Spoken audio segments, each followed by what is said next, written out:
Hello guys and welcome back to my channel. My name is Lucia and this is Lulu's Leaves.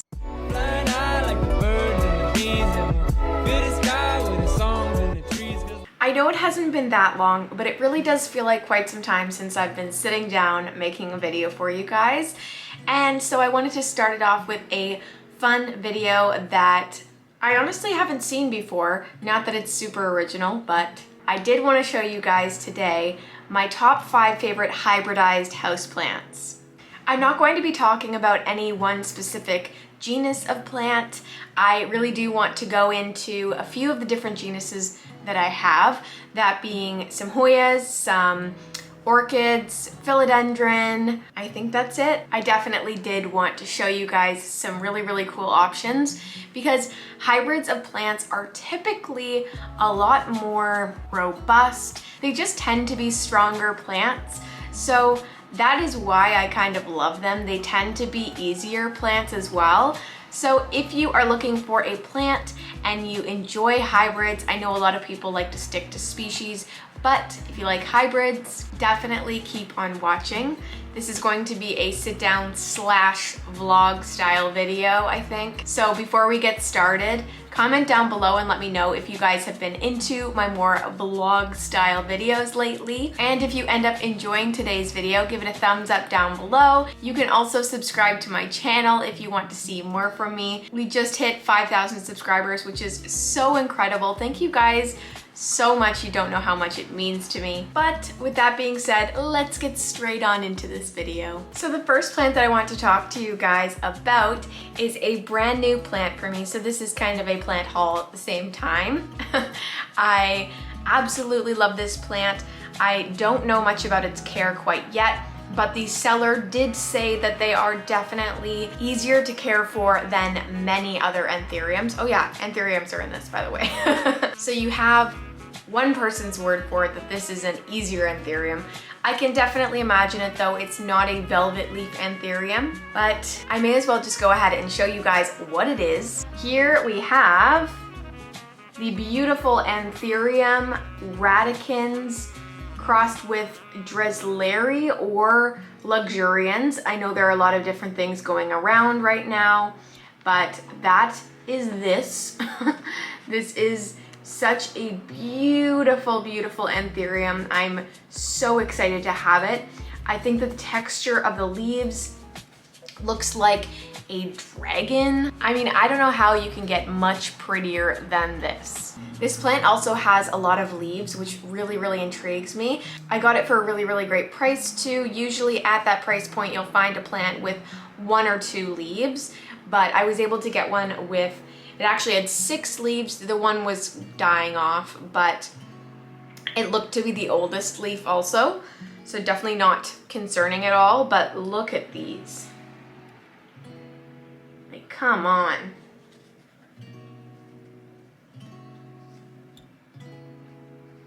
You can really see the texture with the lighting that I have here, but it's just so incredible. And I love the way that these leaves look when they are freshly cleaned. They get extra shiny. So yeah, I mean, it speaks for itself. This is definitely one of my favorite hybrids because of the texture of the leaves and its look, really. I don't know anything about it quite yet, but I will update you guys in future videos when I know more about this plant. One thing that I am super excited about that you're probably not going to be able to see very well is that it is seriously ready to propagate. All of these different leaves are attached to different growth points, and each of those growth points can actually be pulled apart super easily, and they're all rooted. So if I did want to propagate this guy, I could, and it would already have roots, and it would be very easy. So I'm going to wait for some of these growth points here to put out their leaves, and then I might actually try to separate this plant and see what I can grow. So yes, the first hybridized plant that I love is the Anthurium radicans, Dresleri, or luxurians. So the next plant on this list is a Hoya. It is a very popular Hoya. I wouldn't say super common. but I don't think that they're difficult to find. They've just been in high demand lately because of how cute they are. So this one definitely deserves the attention that it gets. It is a beautiful cross between the Hoya carnosa and the Hoya serpens.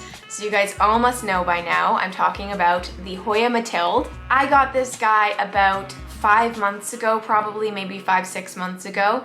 And I think this plant has probably tripled or quadrupled in size already.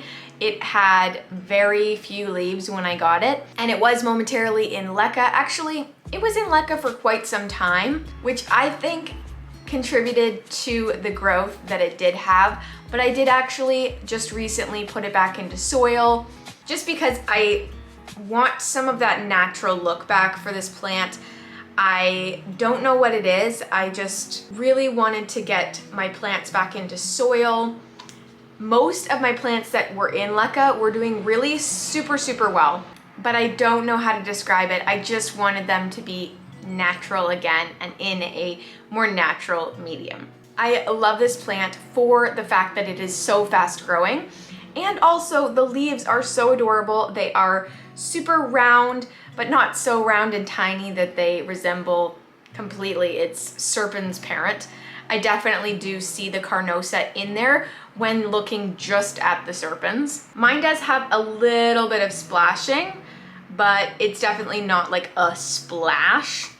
You can see the tiny, beautiful new leaves coming out there. They look adorable. But yeah, this guy, I'm sure by the end of winter, will be trailing quite a bit down the side of the pot. I'm super grateful that I've been able to have this plant for some time now so that I can grow it to this size, because they are becoming a lot more difficult to source. I got mine from Secret Garden before she was Secret Garden, but they definitely carry them there sometimes. So if you're looking for one and you can't find them, they do carry them there. But yeah, this is my Hoya Mathilde, and I love it so much. It's such a beautiful hybrid, and it's so easy to care for. It doesn't need any extra humidity. It doesn't need to be watered often. It doesn't wrinkle up like a crazy Hoya when it needs water. I water this maybe every 3 weeks, and it is totally okay. So if you don't already have one of these and you can get your hands on one, definitely do so. I just realized this turned into not a vlog, but that is because it's very dark outside today, so I'm sorry about that. I can't really be moving around my room because there's just not enough light. I'm sorry. But still, please let me know down below if you enjoy those vlog videos. I do really want to know. Let's move on to the next plant. So this next plant may or may not be one of my favorite plants. Sorry, plants. I got this guy in a trade just a few months ago, maybe 2 months ago now, and it has grown so quickly, and I'm so excited to watch it grow more because it is so beautiful. It's on a pole, hint hint. This plant is the Philodendron Glorious. So this is a cross between the Gloriosum and the Melanochrysum. This plant, oh my goodness, this is the original leaf that it came with. So this is the original leaf that came off the plant from Nikki from Plants, Pots, and Whatnots. And this was a middle cutting. So it did have to push out a new growth point, and it did that, and it did it very well. Usually when plants have to put out new growth points, the newest leaf comes out pretty pathetic, but this one definitely did not disappoint. This here was the newest leaf after it was chopped. So it is about the size of my hand, maybe a little bit smaller, but I think that's so impressive that this was able to push out such a big leaf considering it just came straight out of a bud on the stem. But what's even more impressive is the next leaf that came out, which is definitely as big as my head and definitely 2 times bigger than that first leaf, just slightly smaller than the oldest leaf on this plant. But come on, how could you ask for anything more beautiful? I'm so happy that this plant is growing well for me, and I'm pretty sure that the next leaf is going to be probably this size. It's putting on size like nobody's business. I've never had a plant increase its leaf size so quickly. So I'm just hoping that the leaves continue to get larger and larger. Luckily, I do have an extension for this moss pole, so if it does get to be too large on this one, I can either chop it or I can add the extension on. This moss pole is from Trofolia. It is the straight up moss pole, and I absolutely recommend it to anyone looking for a good moss pole that is sturdy and has the ability to put an extension on it. Like, honestly, this is the best moss pole I've ever tried. But yeah, I am so grateful for this plant. I'm so happy we were able to work out a trade because now I have such a beautiful plant. I'm sure Nikki's happy to see her plants doing well in other people's homes. But I did want to say a huge thank you because you didn't have to chop up your plant. Actually, maybe you did because it was like touching the ceiling or something, but thank you for sharing it with me. Okay, I'm sweating. It's hot in here and the lighting definitely makes it even more hot, but let's continue. This plant is one that I purchased recently from Facebook Marketplace, and I'm so happy that I did. It is my first Paphiopedilum, I believe that's how you pronounce it. Correct me if I'm wrong, but this is a beautiful orchid. It is quite a large orchid too. This is a Paphiopedilum Garnet crown. It is a hybrid between the Waldii chocolate drop and the Rothschildianum Lisa. I don't know if I've shown this on my channel before, but if you are a member, you have definitely seen this plant. I did a repotting video for my members only when I got this plant, but look at these beautiful textured leaves. I'm not sure if this pattern comes from the fact that it's a hybrid or if both of the parents had the same modeling look.